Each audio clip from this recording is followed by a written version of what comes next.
Hi, ಎಲ್ಲರಿಗೂ ನಮಸ್ಕಾರ. ನಿಮ್ಮ ನಿಮ್ಮ ಆಲೋಚನೆ ಅಂತಂದ್ರೆ ನಿಮ್ಗೆ ಒಂದು ಫಸ್ಟ್ ಥಾಟ್ ಅಂದ್ರೆ ನಿಮ್ಮ ಮೈಂಡ್‌ಗೆ ಏನೋ ಒಂದು ಸಡನ್ ಆಗಿ ಒಂದು ಥಾಟ್ ಬರೋದಾಗ್ಲಿ, ಐಡಿಯಾ ಬರೋದಾಗ್ಲಿ, ಅದು ಸುಮ್ನೆ ಬರಲ್ಲ.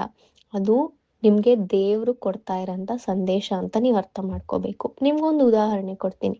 ನೀವಿಲ್ಲೇ ಎಲ್ಲಾರು ಹೋಗ್ತಾ ಇರ್ತೀರ, ಯಾವುದೋ ಒಂದು ಜಾಗಕ್ಕೆ ಹೋಗ್ತಾ ಇರ್ತೀರ. ನಿಮ್ಗೆ ಇಲ್ಲ ಆ ಜಾಗದಲ್ಲಿ ಏನೋ ಒಂಥರ ಖುಷಿ ಫೀಲಿಂಗ್ ಆಗ್ಬೋದು, ಇಲ್ಲ ಏನೋ ಒಂಥರ ನೆಗೆಟಿವ್ ಎನರ್ಜಿ ಥರ ಫೀಲ್ ಆಗ್ಬೋದಲ್ವಾ? ಇಲ್ಲ ಅಂತಂದ್ರೆ ನೀವೇನಾದ್ರು ಒಂದು ಪ್ರಾಜೆಕ್ಟ್ ಇಲ್ಲ ಏನೋ ಒಂದು ಕೆಲಸ ಮಾಡ್ತಾ ಇರ್ತೀರ. ಆ ಕೆಲಸ ಮಾಡುವಾಗ ನಿಮಗೆ ಸಡನ್ ಆಗಿ ಒಂದು ಥಾಟ್ ಬರುತ್ತೆ.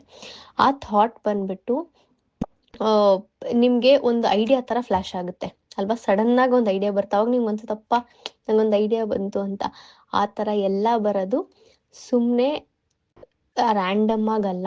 ಅದು ನಿಮಗೆ ಯೂನಿವರ್ಸು ನಿಮಗೆ ಈ ಥಾಟ್ ಮೂಲಕ ನಿಮಗೆ ಕಮ್ಯುನಿಕೇಟ್ ಮಾಡ್ತಾ ಇದೆ ಅಂತ ನೀವು ಅರ್ಥ ಮಾಡ್ಕೋಬೇಕು.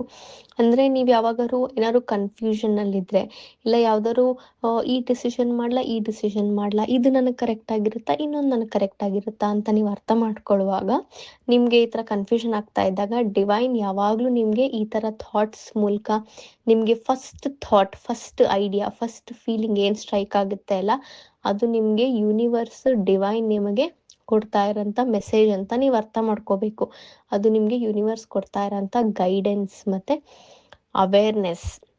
ಇಲ್ಲ ನಿಮ್ಮ ಕನ್ಫ್ಯೂಷನ್ಗೆ, ನಿಮ್ಮ ಡಿಸಿಷನ್ಸ್ಗೆ ಆನ್ಸರ್ ನಿಮಗೆ ಯಾವುದು ಒಳ್ಳೆಯದು ಅಂತ ಯೂನಿವರ್ಸ್ ಕಮ್ಯುನಿಕೇಟ್ ಮಾಡ್ತಾ ಇದೆ ಅಂತ ನೀವು ಅರ್ಥ ಮಾಡ್ಕೋಬೇಕು.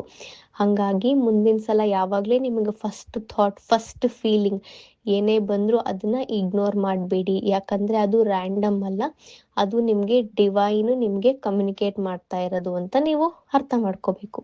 ಸೊ ಹೋಪ್ ನಿಮಗೆ ಇದು ಹೆಲ್ಪ್ ಆಯಿತು ಅಂತ ಅನ್ಕೊತೀನಿ. ಮುಂದಿನ ವಿಡಿಯೋಲಿ ಸಿಗುವ. ಹರೇ ಕೃಷ್ಣ, ರಾಧೆ ರಾಧೆ.